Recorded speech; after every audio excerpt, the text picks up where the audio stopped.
धर्म को स्वानुभव से जानो। हमने मान लिया कि हत्या नहीं करनी चाहिए। यह बात इसलिए मान लेते हैं कि जिस महापुरुष पर हमारी श्रद्धा है उसने ऐसा कहा है। कभी सुनी सुनाई बात पर हम चिंतन करके भी मान लेते हैं कि किसी का जी दुखाना ठीक नहीं है, इसलिए हमें हत्या नहीं करनी चाहिए। लेकिन यह अनुभव नहीं हुआ कि हत्या क्यों नहीं करनी चाहिए। हत्या करते समय हमारे चित्त और शरीर में क्या परिवर्तन होने लगता है जिसके कारण हम दुखी हो जाते हैं, यह देखना नहीं आया। जब अपने भीतर देखना आ जाए तभी यह बात समझ में आएगी। इसलिए महापुरुषों ने धर्म का दर्शन करना सिखाया। उसी को पुरानी भाषा में कहा सम्यक दर्शन। सही बात जैसी है वैसी है, उसको तटस्थ भाव से देखो, साक्षी भाव से देखो। कुदरत के नियम को अनुभूतियों के स्तर पर देखो। अपने भीतर की सच्चाई को यथाभूत देखो। कोई कल्पना नहीं करनी, जैसी है वैसी ही सच्चाई देखो। दृष्टा भाव से देखो। सारा कानून समझ में आने लगेगा, सारा धर्म समझ में आने लगेगा। इसी को विपश्यना कहते हैं। एक व्यक्ति जब भीतर की सच्चाई देखता है तो अपने अनुभव से समझ जाता है कि मैं हत्या तब तक नहीं कर सकता जब तक मन में कोई विकार न जगा लूं। पहले अपने भीतर क्रोध जगाऊंगा, द्वेष जगाऊंगा, दुर्भावना जगाऊंगा। जब यह दुर्भावना बड़ी तेज होगी तब किसी की हत्या कर पाऊंगा। साधक अपने भीतर देखता है तो जानने लगता है कि जब जब मैंने क्रोध जगाया या द्वेष जगाया या दुर्भावना जगाई, कुदरत ने मुझे तुरंत दंड देना शुरू कर दिया, धर्म ने मुझे तुरंत दंड देना शुरू कर दिया। जब मैं व्याकुल हो गया, अशांत हो गया, जिसकी हत्या की वह तो जब हत्या हुई तब थोड़ी देर के लिए व्याकुल हुआ, पर मैं तो उससे पहले ही व्याकुल हो गया। जैसे ही मैंने क्रोध जगाया, द्वेष जगाया, दुर्भावना जगाई, वैसे ही व्याकुल हो गया। अब यह जानकारी कोरे उपदेश की बात नहीं रही। अब यह सिर्फ धर्म प्रवचनों की या धर्म शास्त्रों की या दार्शनिक मान्यता की बात नहीं रही। अब यह अनुभव करता हूँ कि जब जब मैं क्रोध जगाता हूँ बड़ा बेचैन हो जाता हूँ, बड़ा अशांत हो जाता हूँ। धर्म का यह कानून समझ में आने लगता है कि जब जब मैं किसी अन्य प्राणी की सुख शांति को भंग करता हूँ उसके पहले स्वयं अपनी सुख शांति भंग कर लेता हूँ, क्योंकि भीतर विकार जगाता हूँ।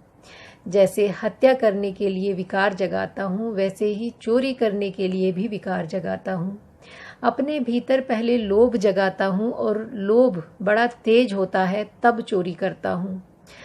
जब लोभ जगाता हूँ तो भीतर देखता हूँ कि मैंने अपने मन का संतुलन खो दिया, मैंने अपने मन की समता खो दी, मैंने अपने मन का चैन खो दिया, मैंने अपने मन की शांति खो दी, मैं बड़ा व्याकुल हो गया। उसी प्रकार देखता हूँ कि व्यभिचार करने से पहले मन में वासना जगती है, तीव्र वासना जागती है, तब व्यभिचार करता हूँ। और वासना जागी तो मन ने अपनी समता खो दी, अपना संतुलन खो दिया, अपनी शांति खो दी, अपना चैन खो दिया।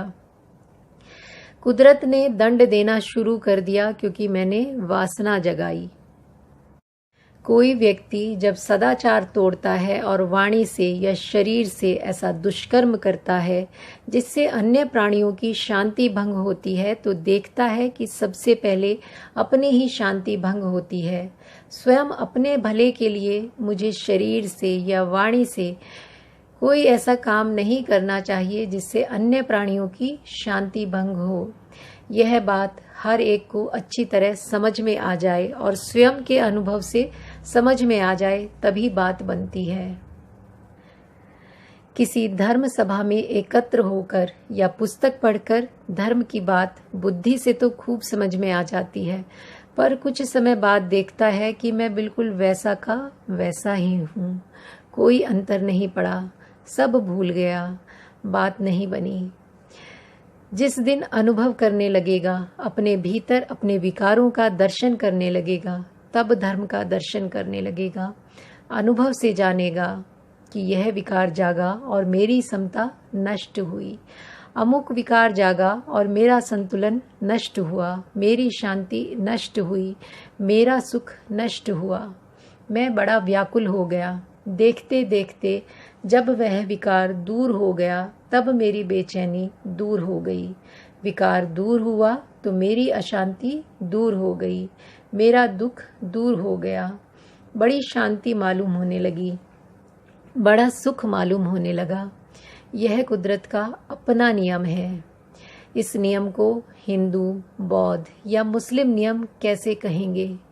जब इस बात को स्वयं जानेंगे तब बात समझ में आने लगेगी। संप्रदाय और धर्म का भेद खूब समझ में आने लगेगा। इस नियम को, इस धर्म को हिंदू कैसे कहें, इसको बौद्ध कैसे कहें, जैन कैसे कहें, ईसाई कैसे कहें, सिख कैसे कहें, ये सारे के सारे तो समाज हैं, समूह हैं, संप्रदाय हैं। संप्रदाय अपनी जगह रहें, अपने पर्व त्योहार मनाते रहें, बशर्ते कि किसी अन्य की भावनाओं को चोट ना पहुंचाएं। अपने व्रत उपवास करते रहें, अपने कर्म कांड करते रहें, अपनी दार्शनिक मान्यता मानते रहें। उनका धर्म से कोई लेन देन नहीं। धर्म तो चित्त को विकारों से मुक्त करना है। चित्त को विकारों से भर लेना अधर्म है। बस इतनी सी बात समझ में आ जाए तो जड़ की बात समझ में आ जाए, मूल बात समझ में आ जाए। अब कोई अपने को हिंदू कहकर खुश रहे अथवा बौद्ध, जैन, मुस्लिम या ईसाई कहकर खुश रहे, नाम चाहे जैसा हो, नाम से क्या अंतर पड़ता है? यदि धर्म जान लिया और उसे धारण करने लगे तो धर्मवान होने ही लगे।